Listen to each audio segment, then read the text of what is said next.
Assalamualaikum warahmatullahi wabarakatuh. Dulur-dulur Mandragon, balik lagi dengan kita di Open BO. Apa sih? Kita banyak ya Open sih. Apa sih banyak yang bilang Open BO? Kenapa sih namanya harus Open BO? Cek dong, cek ya yang di IG. Cek Open BO itu adalah Open Brain Operating System itu ya. Jangan konotasi negatif wae gitu. Makanya nggak semua kata itu adalah negatif ya. Mencuri juga kalau misalnya mencuri itu negatif, tapi mencuri hatimu itu belum tentu negatif. Kayak saya kan suka ini kan, saya tuh kan suka PSK. Pedagang saku kuning. Bukan, pecinta sate kiloan. Oh, sate kiloan, emang ada sate kiloan? Ada, main ke Cianjur atau Matakna. Kelihatan jalan-jalannya kirang jauh. Kirang jerambah deui. Betul. Jadi kadang-kadang makanya kita tuh jangan konotasinya jangan langsung menghakimi. Nah, yang di boldnya itu adalah jangan langsung menghakimi, karena kita tuh senang banget menghakimi ketimbang mendengarkan. Kayak FBI kan, orang bilang, wah padahal kan FBI itu fans berat Inu. Iya, FWB. FBI. Oh, FBI. FBI kan yang di fans berat Inu. Asli, nah ini saya nggak bohong, tanya kalau nggak percaya shout out. Beneran nggak percaya. Oke. Kang, sehat? Alhamdulillah. Alhamdulillah. Ini di awal video kita langsung diisi sama receh-receh gitu kan. Oke, Kang, sekarang ada pertanyaan ya. Kita udah lama nih nggak menguak pertanyaan, nggak membahas pertanyaan dari dulur-dulur Mandragon. Udah disiapin? Langsung aja ya, Kang ya. Intinya aja. Intinya aja, oke. Jadi intinya sudah lama mengalami gangguan kecemasan. Oke. Jadi kalau malam itu beliau itu langsung apa sih ketakutan, apalagi khususnya dengan mendengar berita-berita negatif, kayak gitu, berita-berita negatif atau bahkan hal yang menakutkan bagi dia saja ketika malam datang udah langsung kebayang begitu, intinya seperti itu. Nah, jadi ini otomatis ngaruh ke masalah tidur juga ya. Jadi masalah tidur karena beliau tidak memaksa bukan langsung tidur tuh benar-benar tidur, tapi benar-benar ya udahlah ini mah sehidupnya aja, sedangkan hatinya tetap enggak tenang gitu karena ketakutan ini. Baik. Bahas Kang. Yuk. Baik. Terima kasih atas pertanyaannya. Memang ini tuh saya perlu disclaimer dulu ya bahwasanya mental illness tuh nyata sebetulnya. Ya itu memang sebuah bukan hanya isapan jempol belaka. Yes. Walaupun belakangan ada indikasi ya diada-adain gitu kan. Oh. Gitu kan. Dan kayak banget ya. Aku tuh mental illness. Nah jadi seolah bagi orang yang tidak bertanggung jawab ini seolah mental illness jadi alasan ya untuk dia melakukan hal-hal yang tidak wajar atau tidak ibaratnya lepas dari tanggung jawab.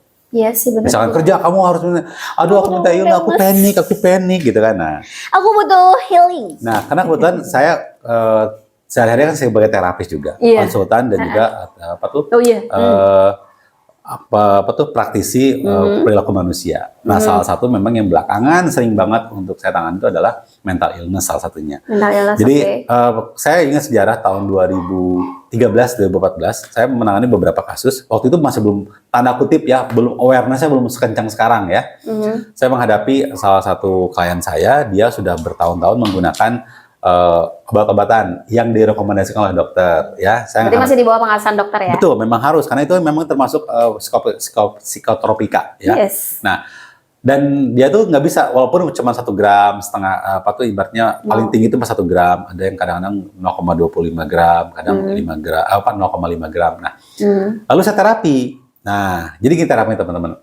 Semua mental illness itu bisa dinetralisir kalau di benak Anda itu ada EDSO. EDSO, apa itu EDSO? EDSO itu EDSO. Nanti tolong ya untuk editor dibuat EDSO. Editor. Ya, E-nya itu E dan D ya. E-nya itu endorfin, D-nya dopamin. Oh, E dan so ya. Endorfin, dopamin, S-nya serotonin, O-nya oksitosin. Gitu kan? Oh, yes. Oke. Nah, itu adalah merupakan hormon yang dibutuhkan otak, hormon bahagia yang sifatnya egois. Artinya Anda tidak butuh orang lain untuk bisa mendapatkan ed. Yes. Kalau itu justru adalah hormon bahagia yang butuh orang lain. Oke. Kita bilang satu-satu secara singkat ya. Endorfin adalah ketika endorfin dan dopamin itu bisa didapat dengan dua cara. Satu, Anda olahraga, melakukan aktivitas fisik, karena endorfin itu adalah salah satu cara untuk bisa bukan mengelabui ya, tapi mengesampingkan rasa sakit. Kalau Teh Ima habis berangkat beban gitu kan pasti ototnya sakit ya. Tapi besoknya akan berhenti olahraga nggak? Enggak lagi. Enggak. Kenapa? Karena kita kembali lagi, manusia itu bukan yang paling cepat, bukan yang paling kuat, dan bukan yang paling besar. Ketika masa berburu, hari itu tidak dapat mangsa, berarti dia harus berburu lagi kan. Artinya kalau manusia tidak punya endorfin, maka dia akan udahlah nggak dapat, jadi mager jadinya. Makanya endorfin butuh untuk mengelabui rasa sakit tadi, ya, sehingga kita tetap aktif bergerak. Kalau dopamin itu didapat dengan cara Anda punya tujuan dan mencapai tujuan itu. Contoh, Teh Ima sehari itu buat agenda 10 agenda, di checklist cuma 1. Besoknya bakal buat agenda lagi nggak? Enggak, kenapa? Udah males ya. Tapi kalau Teh Ima buat 10 agenda, di checklist 9, besok membuat lagi. Bikin lagi. Nah, kenapa? Karena sebanyak-banyaknya lagi ya. Nah, makanya kenapa yang namanya game itu sangat adiktif. Game. Karena dia menghadirkan ada level-levelnya. Soalnya kayak itu dia mencapai pencapaian gitu kan, walaupun itu di dunia maya. Oke. Itu ad ya. Jadi Anda tinggal lakukannya kalau pengen dapat endorfin dopamin gampang, tinggal olahraga, buat agenda, checklist agenda itu. Semudah itu. Nah, sekarang serotonin. Kalau serotonin itu adalah sebuah hormon yang didapatkan ketika Anda terinspirasi oleh orang lain. Serotonin. Jadi contoh misalkan Teh Ima punya orang yang Teh Ima kagumi kan? Ada kan? Bayangkan kalau orang itu ada duduk samping Teh Ima. Wow. Gimana rasanya? Saya senang. Baru dibayangin ya? Iya. Belum ada orangnya. Coba kalau orang udah ada, wah bisa ser-seran. Iya, udah dijer gitu kan? Iya, kenapa? Itu Lee Min Ho, tolong segera datang ke sini. Nah, itu kan. jangan Kim Jong Un, jangan. Ya, itu bayangkan coba betapa kuatnya serotonin ya. Saya pernah nanya sama ini gombalan sari saya kayak gini. Mungkin nggak kita jatuh cinta pada orang yang belum pernah kita temui? Jatuh cinta pada orang yang belum pernah kita temui. Mungkin nggak? Kalau aku mah ada kemungkinan. Mungkin, oke. Kalau misalkan kita bisa nggak rindu pada seseorang yang belum pernah kita temui? Belum pernah ketemu tapi udah rindu, bisa nggak? Tapi mendengar ceritanya? Pokoknya nggak pernah ketemu aja. Nggak pernah ketemu, tapi kita misalnya pernah mendengar ceritanya nggak? Bisa. Nah, ya kebanyakan orang bilangnya karena Teh Ima udah level spiritualnya udah tinggi ya. Kebanyakan orang bilangnya nggak bisa dong. Nah, saya bilang gini sama mereka. Susah ya kalau punya partner pinter begini nih. Jadi kalau saya gombal ke cewek biasa saja ya, cewek biasa dia akan ngomong gini, nggak mungkin lah kita jatuh cinta pada orang yang belum pernah ketemui. Kalau rindu pada orang yang belum pernah ketemui, nggak mungkin juga. Kalau saya mungkin. Ini kekuatan serotonin nih. Saya belum pernah ketemu sama Rasul, tapi saya sangat mencintai beliau. Ya itu aku mau ngomong itu. Ya kan? Saya belum pernah ketemu sama beliau, tapi saya sangat rindu akan ketemu sama beliau, betul nggak? Yes, betul. Nah, itulah kekuatan serotonin. Bahkan ketika membaca kisahnya saya bisa menangis. Nah, yes. Betul kan? Yeah. Nah, makanya kenapa ibu-ibu banyak yang suka dengan drama Korea. Karena ada serotonin. Oh, cocuit, gitu. Padahal dia nggak ngalamin. Teh Ima bayangin anak Teh Ima, misalkan usia 18 tahun dipanggil. Namanya siapa? Saya Edgar. Edgar misalkan. X lah si X ya. Iya, makanya jelas. Oh, Edgar ya. Dipanggil misalkan. Dipanggil panggung silakan Edgar gitu. Lain. Udah saya. Itu mana gitu. Kan nama juga pemisahan. Baik, oke. Cut. Baik, misalkan namanya taruhlah namanya Mawar misalkan. Oh ya, Mawar. Misalkan Mawar lagi. Mawar mendapatkan panggil Mawar bin Ima misalkan ya, binti Ima. Betul. Mendapatkan penghargaan cum laude, summa cum laude gitu kan dengan IPK 4,00. Wah, ke depan kira-kira Teh Ima bangga nggak? Bangga banget. Padahal kan yang berjuang dia. Iya. Kenapa Teh Ima yang bangga? Bukan anak gue. Nah, terus tiba-tiba dia tuh diam di panggung kan? Kira-kira yang pertama diucapkan dia ucapan terima kasih pada siapa? Rata-rata ya, pada orang tuanya. Enggak, biasanya nggak usah pakai rata. Semua orang pasti gimana? Ngucapin terima kasih pada siapa? Pada Allah dan kemudian pada. Nggak pernah kan bilang makasih buat dirinya sendiri? Iya, nggak pernah. Pada orang-orang justru yang mungkin di luar dirinya. Iya. Dan ketika misalnya terima kasih untuk ibu saya, Anda pasti gitu, betul nggak? Ya. Sekarang bayangkan kalau anak Teh Ima ngomong gini, saya ucapkan terima kasih kepada diri saya. Karena saya berjuang, tidak sia-sia saya tidur tengah malam, gitu kan? Ini perjuangan saya. Kira-kira menurut Teh Ima itu yang diucapkan benar nggak? Benar, tapi benar kan? Saya nggak gaploknya. Ya. Saya naiknya gini banget. Kenapa? Karena dia melanggar serotonin. Oh. Gitu loh. Jadi serotonin itu adalah ketika banyak tim yang menang atau tim mereka itu melakukan itu bukan untuk diri sendiri loh, tapi untuk orang lain, untuk ibunya, untuk pelatihnya, untuk bangsa dan negara. Iya, kayak yang Piala Dunia kemarin itu kan ya, yang siapa namanya yang itu sama kan yang dia sampai berpesta sama ibunya itu loh. Oh iya. Nah, itulah pokoknya ya. Nah, itu menanjak apa? Kekuatan serotonin. Nah, masalahnya serotonin butuh orang lain. Nggak bisa dapat diri sendiri. Kan makanya sebenarnya tadi ketika dia mengucapkan terima kasih pada diri sendiri, walaupun itu benar, Anda langsung melanggar. Nggak suka orang gitu, betul? Iya. Itu pertanyaan kedua, yang serotonin. Okay. Berikutnya adalah oksitosin. Kemarin saya bahas ya oksitosin waktu di Dunkin Donut ya. Oksitosin adalah berhubungan dengan cinta dan unicorn and rainbows lah gitu. Perasaan cinta, mencintai seorang, kagum yang ada unsur romantismenya pada seorang, itu adalah oksitosin. Berarti butuh orang lain dong? Kan nggak mungkin. Kalau cinta pada diri sendiri apa? Itu bukan oksitosin namanya. Kalau cinta pada diri sendiri, gitu kan? Nah, Pygmalion Effect. Nah, kalau Pygmalion Effect adalah dia kecintaan terhadap fitur yang dia ciptakan oleh dirinya sendiri. Nah, contoh, jadi dulu tuh Pygmalion itu seorang Roma Yunani kalau nggak salah, dia membuat patung saking sempurnanya membuat patung itu, dia tuh mencintai patung itu. Gitu. Itu namanya Pygmalion Effect gitu kan. Jadi tapi dia kan tidak mencintai diri sendiri kan? Dia mencintai ciptaannya, karyanya dia sendiri gitu, selalu keluar. Nah, kalau ada Anda panic attack, anxiety, itu dapat dipastikan keempat ini kurang di otak Anda. Kurang atau nggak terpenuhi sama aja sih. Beda, sama aja ya. Tapi bukan berarti nggak ada. Nah, masalahnya teman-teman, keempat ini itu dibutuhkan otak, tapi dihasilkannya sama usus. Usus halus. Nah, maka dari itu teman-teman. Jadi kalau Anda, saya kasih tips aja kali ya.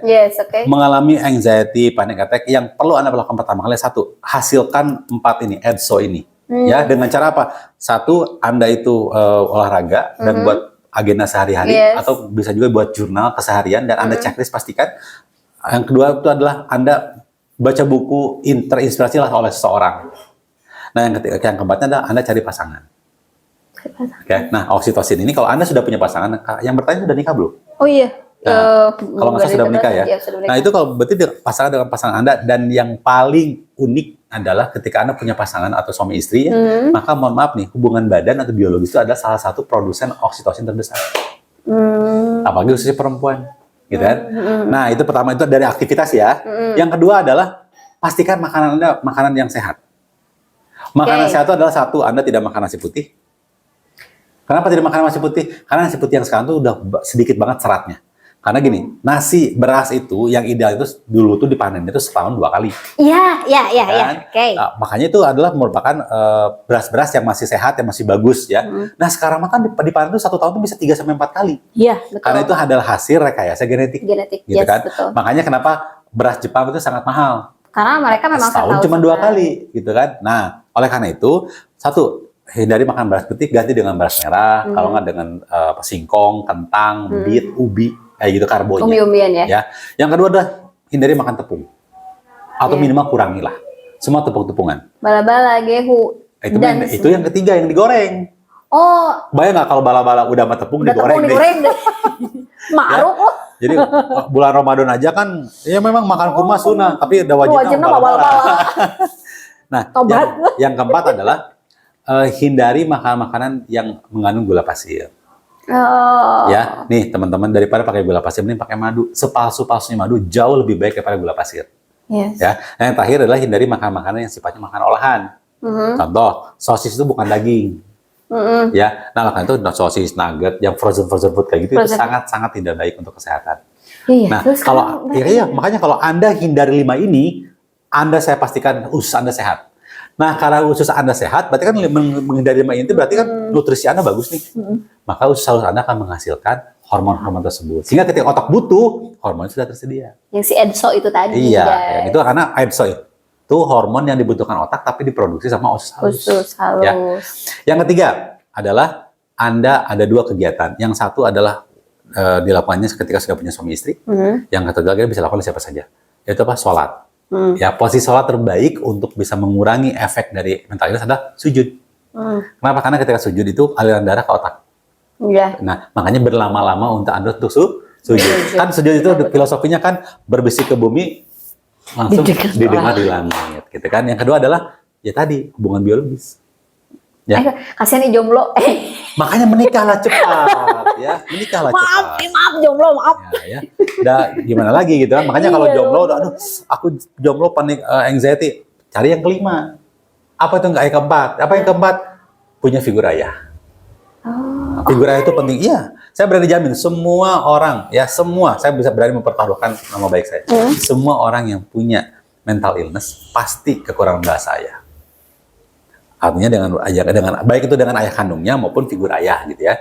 Karena orang-orang yang punya figur ayah, apalagi ayah kandung, maka sangat kecil bahkan tidak mungkin terkena anxiety. Kecuali kalau ayahnya ternyata memang punya history mental illness, tapi dekat bonding gitu kan, sama makanya pasti akan ikut juga. Nah ini merupakan little fact tapi big effect. Makanya kenapa saya prihatin banget Indonesia termasuk negara ketiga fatherless nation. Fatherless, yes. Gitu kan.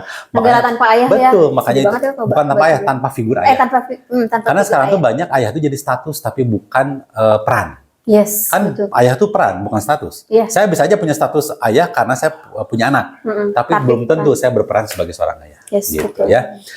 Oke, itu aja barangkali terima sementara. Karena panjang lebar kali tinggi sebetulnya ini ya. Iya, betul. Nanti paling tinggal komen aja, nanti kita mungkin kalau nggak DM. Boleh, ya. Yes. Nanti boleh di DM ke Kang Wiwit Firmansyah atau misalnya komen di YouTube atau di IG juga, Kang, aku mau ngobrol lebih banyak lagi deh. Bisa banget ya untuk teman-teman. Oke. Guys, keren banget ini karena ujungnya itu adalah mental illness itu sayangnya pada orang-orang yang nggak bertanggung jawab itu dijadikan sebagai pelarian atas ketidakmampuan diri, oke? Tapi untuk teman-teman yang memang benar-benar menderita panic attack, anxiety, dan mental illness lainnya, fighting, kita pasti bisa, oke? Akan. Ya, nah ini juga untuk sobat dulu Mang Dragon di luar sana, gitu kan ya. Kembali lagi mental illness itu memang sesuatu yang perlu di treatment dan nggak bisa sendiri sebetulnya. Idealnya itu didampingin. Insya Allah nanti kita ada program ini, program apa namanya tuh program pro bono. Ya, pro bono itu artinya kita melakukan kegiatan secara sukarelawan, gitu. Makanya bagi teman-teman yang luar sana yang merasa, aduh saya tuh udah mentok nih mental illness saya nggak sembuh, tapi saya pengen bangkit, pengen sembuh. Ya silakan hubungi ke IG Mang Dragon TV. Tapi boleh, hanya ke IG Mang Dragon TV ya. Oh, ke Mang Dragon aja ya. Oke. Itu pro bono. Karena kalau masuk ke IG saya jadinya nanti ada kena cas. Oh iya betul. Nah, nanti insya Allah kita akan program pro bono. Nanti kasih aja kode hashtag pro bono Mang Dragon TV. Oke. Nice info. Nah, kalau kayak gitu, saya juga tekankan, sarigi kudu jeung harti, sarengka kudu jeung pikiran, mameh praksing hati-hati, mun sidik salah singkiran. Hatur nuhun pisan Kang, jazakumullah khairan kasiran. Dulu Mang Dragon udah like belum? Udah subscribe belum? Udah komen belum? Please, kalau belum nonton fullnya jangan dulu komen. Oke, biar gak salah paham. Oke, ketemu lagi nanti dengan topik-topik menarik lainnya di program Open BO Mang Dragon TV. Bye bye. Assalamualaikum warahmatullahi wabarakatuh.